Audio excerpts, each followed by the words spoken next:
A 14-year-old is recovering after being impaled by a plank of wood on a basketball court. It all happened in Middleton. Only our Danica Lewis tracked down surveillance video from this bizarre accident and tells us what happened.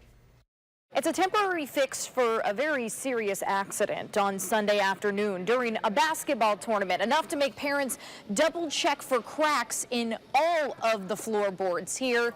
And for the man running the tournament, who's seen 2,000 games, it's something he has never seen before. I mean, there's no rhyme or reason to this one. A now quiet field house was filled with confusion Sunday afternoon as a player went flying into the floor and couldn't get up. And the official said, well, what do you mean? Are you hurt? And she's like, there's a piece of wood stuck to me. Perry Hibner was running the tournament when the 14-year-old Wisconsin Heights player was impaled by the court.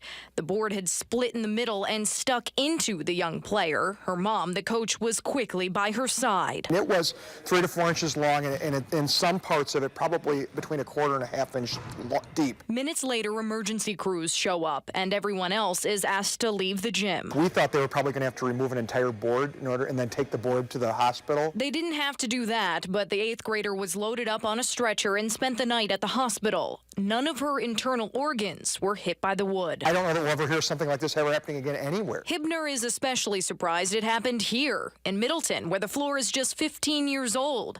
For now, a replacement sliver of wood is glued and guarded by garbage cans. It should be permanently fixed in the next week or so. I've got a tournament here in 2 weeks, and I have every belief that we'll be playing on this court then as well. Hibner is confident that the rest of the court will hold up and says he doesn't expect any legal action against the school district. Kind of like a strike of lightning, where you just don't think those things are going to happen. I mean, it was a complete fluke. Hoping that unlucky lightning doesn't strike twice. I just think sometimes strange things happen, and there's no explanation for the phenomena.